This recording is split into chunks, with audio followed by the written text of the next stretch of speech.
Yes, Nadeer Sahib, Dar Sahib. I just want to make one observation, sir, about Masjid Aqsa. I think it is either in one of our books or somewhere else I have studied that when Hazrat Umar Raziyallahu Ta'ala Anhu entered Palestine, and when question of building of Masjid Aqsa came, that site was a rubbish heap. And actually he with his own hand removed the muck from there and then laid the foundation stone of the.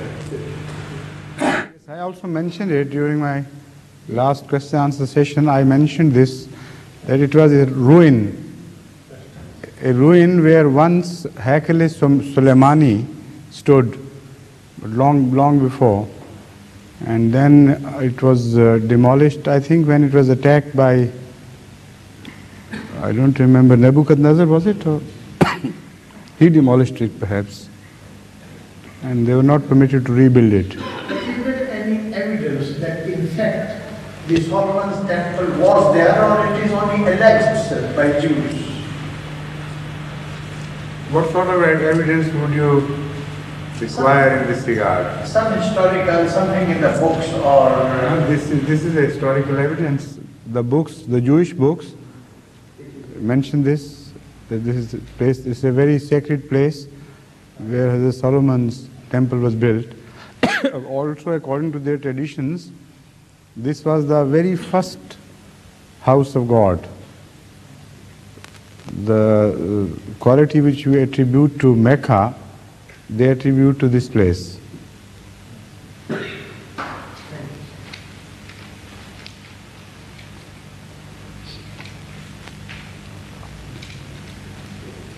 Any other question, please?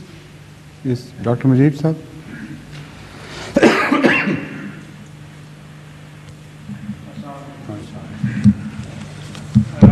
As we understand, sir, Hazrat Muslim Maud has inferred in his commentary of the Holy Quran that Jews will be gathered together in Palestine and they will gain power there, and then after a while their decline will start. So we know that in the past Israel, in their military maneuvers, have been doing quite commendable, as they say, maneuvers, and worldwide they were praised for their military maneuvers. But recently, sir, when they invaded the south of Lebanon, and quite a big chunk of south of Lebanon was occupied by them, they in the end had to retreat. And this is the only time when worldwide it is felt that in the long term it was their defeat.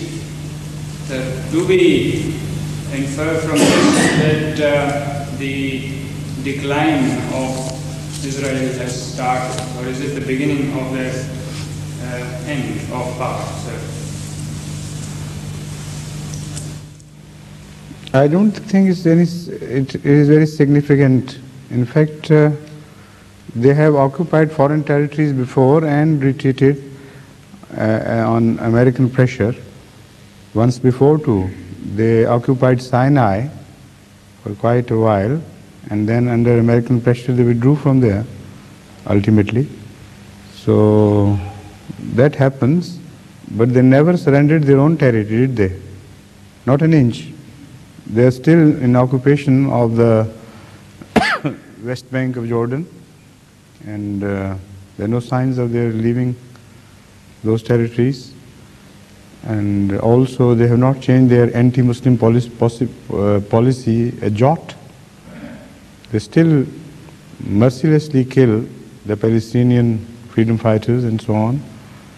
And if one Israeli soldier is killed in retaliation, they, against of course the teaching of the Bible, very much against, they hit back with such vengeance that sometimes hundreds and sometimes thousands of innocent people are murdered mercilessly.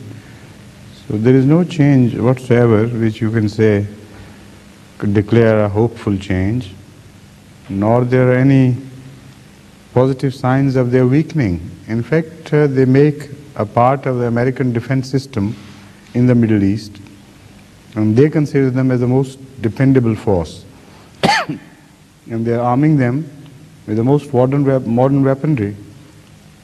So that time I don't think is near at sight, near to, I mean, maybe it will have to wait until the World War III for that prophecy to be fulfilled.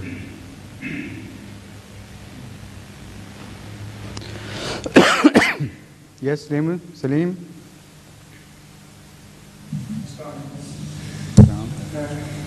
My question is that many prophets are called by the name of Khalifa.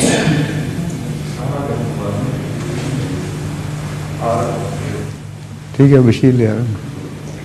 The prophets are, some of the prophets are called as Khalifa in the Holy Quran, and it's our belief that Khalifa is also appointed by God as the Nabi is appointed. Could you please explain the difference between the Khalifa? I have already done quite a few times. Here in this majlis as well, I think during your presence also I discussed this issue. Khalifa literally means one who deputizes someone or officiates, or the one who inherits some office. So as far as God is concerned, He is being deputized or being represented on earth by His prophets. So like there is no difference in this regard between Rasul and Nabi, only different aspects of the office of prophethood are mentioned in these two words. So Khalifa is also applicable to a prophet when you consider him to be the vicegerent of God on earth. So after the prophet has left, then that Khalifa is vicegerent to him, not to God directly in this sense, though indirectly of course he belongs to God and he deputizes him. But there is this difference of rank and order, and in that order, prophet is the first caliph on earth made directly by God, and then comes a caliph who is caliph to the prophet appointed by God. I mean, the Khalifa doesn't come in the category of the Nabi. No, not at all. That Khalifa who is the deputy to God, he is not a Nabi. But that Khalifa who is deputy to God himself directly, of course that is Nabi. Yes, please, because you have been quiet for some time, now I can permit you to ask 2 or 3 questions together, yes? In the speech of Jalsa Salana about Adl and Ihsan, Huzur has mentioned that there is a prophecy in Quran that those who are strict and loyal to their faiths, they will be rewarded. And one of the Sahabi asked Huzur Sallallahu Alaihi Wasallam that, what's our reward? Huzur said, it is your reward that you accepted Islam. And nowadays, many people belonging to different religions, there may be many who are loyal and stick to their respective religions, and some have died and they have not accepted Islam.